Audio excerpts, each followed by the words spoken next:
تحریر فرمایا ہے کہ ہمارے معاشرے میں اسلام میں جو باندی کا تصور تھا اس کی لوگ عجیب طریقے سے تشریح کرتے ہیں۔ مثلا ایک شخص نے ٹویٹر پر کہا کہ اگر کوئی شخص کسی عورت لڑکی کے تمام اخراجات اٹھاتا ہے تو اس کے ساتھ جسمانی تعلق رکھ سکتا ہے، کیونکہ یہ عین اسلام میں باندی کے تصور کے مطابق۔ سب سے پہلی درخواست تو یہ ہے کہ کوئی آدمی اگرچہ درس نظامی پورا پڑھا ہوا ہو اور شیخ الحدیث اور شیخ التفسیر ہی کے مقام پر فائز کیوں نہ ہو، وہ اتھارٹی نہیں ہے جو فتویٰ دے سکے۔ فتویٰ ایک خاص چیز ہوتی ہے، اس کے لیے کچھ کتابیں پڑھنی پڑتی ہیں، اساتذہ کی تربیت ہوتی ہے، ٹرینڈ کیا جاتا ہے، اور اصل چیز مفتی ایک خاص طرح کا مزاج ہوتا ہے اپنا۔ جس شخص کے مزاج میں انصاف ہوتا ہے، اللہ کا خوف ہوتا ہے، اگر وہ دن میں 10,000 جملے بولے تو ایک جملے میں ایک لفظ اس کا پکڑنا مصیبت بن جاتا ہے، ایک ایک حرف کو سوچ سمجھ کے استعمال کرتا ہے۔ مفتی اللہ کے درمیان اور لوگوں کے درمیان واسطہ ہوتا ہے کہ وہ لوگوں کو اللہ کا حکم بتائے، اور یہ بڑی جرت کی بات ہے کہ کوئی آدمی بغیر علم کے اور بغیر کسی چیز کے جانے بوجھے لوگوں کو شریعت کے حکم بتانا شروع کرے۔ روحانیت کی اور اللہ کے ساتھ اپنے تعلق کی تباہی کے لیے بس اتنا کافی ہے کہ انسان بغیر کسی علم اور تحقیق کے مسائل بیان کرے۔ یہ جو انصاف نے فرمایا ہے کہ عین اسلام میں باندی کے تصور کے مطابق ہے، یہ کہنے والا کون ہے؟ یہ صاحب ہیں کون؟ اتھارٹی کیا ہے کہنے کی؟ ایک ٹی بی کے پیشنٹ کو آپ لے آئیے اور امام کعبہ سے ملا دیجئے کہ امام کعبہ آپ کا علاج کریں گے۔ امام کعبہ کا تعلق کیا ہے آخر ٹی بی کے پیشنٹ سے؟ وہ اگر مفتی ہیں تو فتویٰ دیں، قرات ان کی اچھی ہے تو قاری ہوں گے، حافظ ماشاءاللہ ہیں تو حافظ ہیں۔ زندگی کے سارے شعبے الگ الگ ہیں، اور یہ جو تباہی اب مدارس میں آ رہی ہے نا کہ مدرسوں کے بچے یہ نصاب بھی پڑھیں اور وہ بھی پڑھیں اور وہ بھی پڑھیں، تو ہمارے زمانے میں مختلف علوم میں اسپیشلائزیشنز اتنی ہو گئی ہیں کہ میڈیکل والوں سے مثلا نہ پوچھئے، انجینئرنگ والوں سے پوچھئے، جو نقشے بناتے ہیں ان سے پوچھئے، الیکٹریکل انجینئرنگ والوں سے پوچھئے، ایک چیز لے لیں اور اس میں ساری زندگی کھپا دیں تو آخر پہ پہنچ کے یہ ہوتا ہے کہ یار بس پڑھا تو ہے لیکن سچ پوچھو تو بہت کچھ رہتا ہے۔ یہ بھی اسپیشلائزیشن ہے، شریعت کے احکامات کو بیان کرنا۔ جج اپنے فیصلے میں ایک کامہ غلط لگا دے تو سارا فیصلہ کہیں سے کہیں پہنچ جاتا ہے۔ یہ صرف دین ہی ایک رہ گیا کہ جس کا جی چاہے اٹھے اور کہے کہ یہ دین کے مطابق۔ ایک آدمی ہے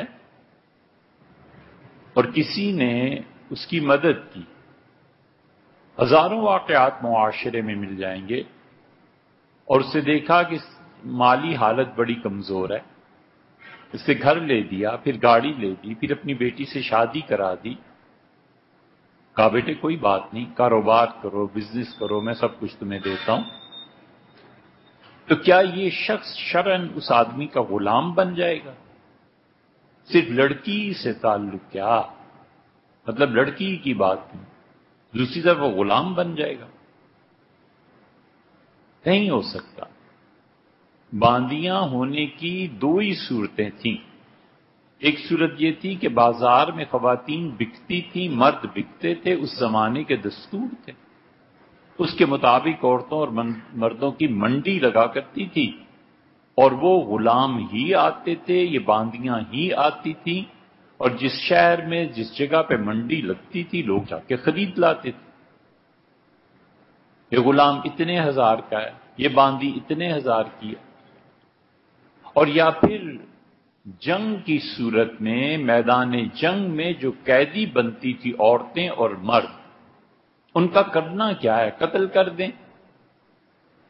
نہیں کرنا۔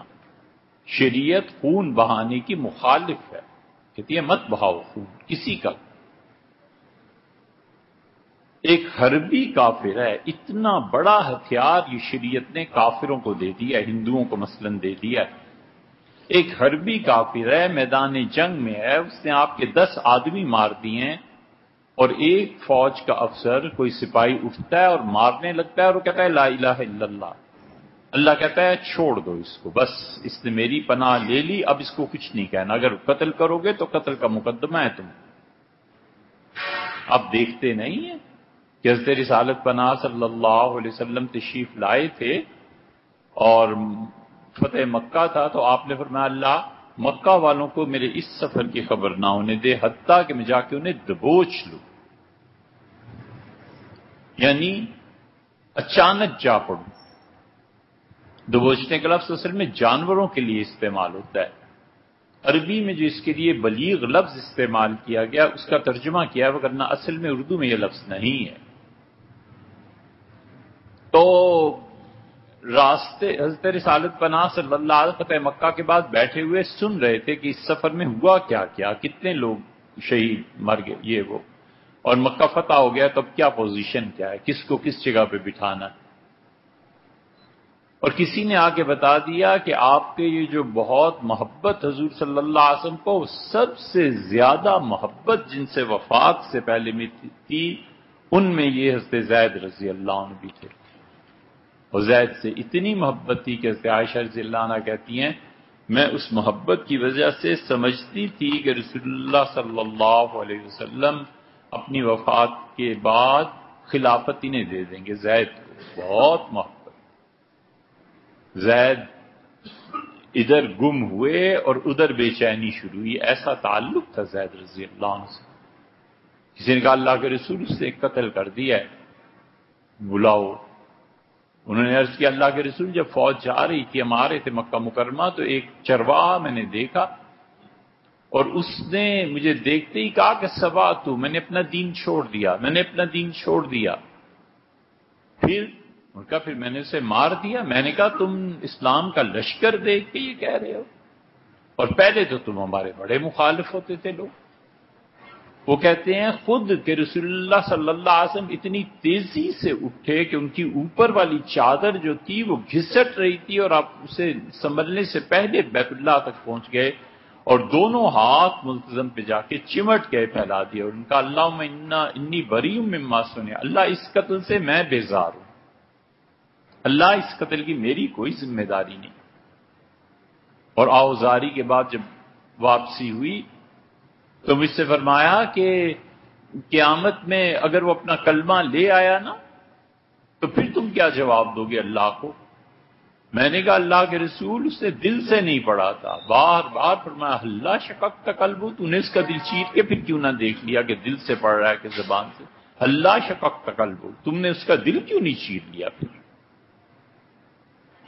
اس لیے یہ جتنی باندیاں اور غلام بنتے تھے انہیں قتل نہیں کیا جا سکتا تھا،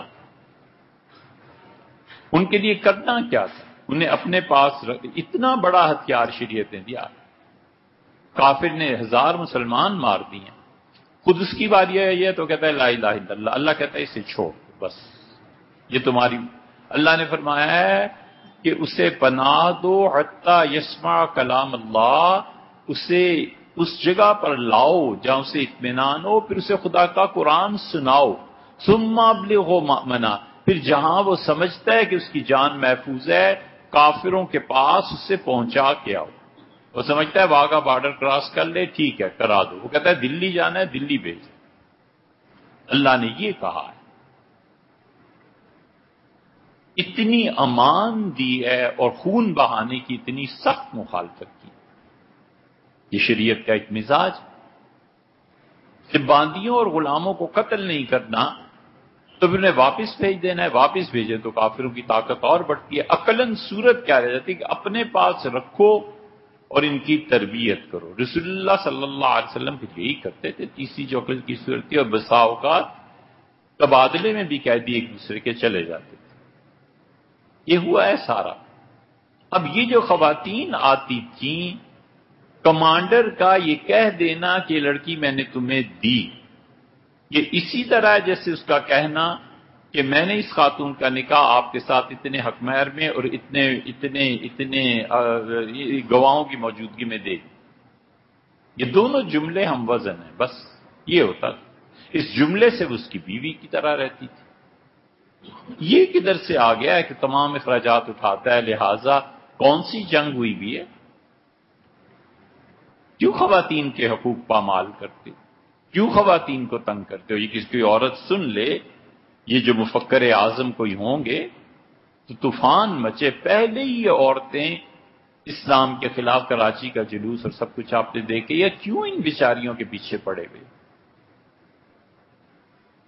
یہ اتنا بڑا طوفان اٹھے گا، اتنا بڑا طوفان کہ اسلام، دین، یہ سب کچھ ایک طرف رکھ کے وہ کہیں گے ہم تمہارے برابر ہیں۔ اٹھ رہا ہے یہ جو تعلیم ہم دے رہے ہیں نا خواتین کو، یہ آخر پہ انجام یہی ہونا ہے۔ معاشرے میں جو کچھ ہو رہا ہے آپ حضرات زیادہ واقف ہیں، اس لیے یہ غلط، بالکل گمراہی کی بات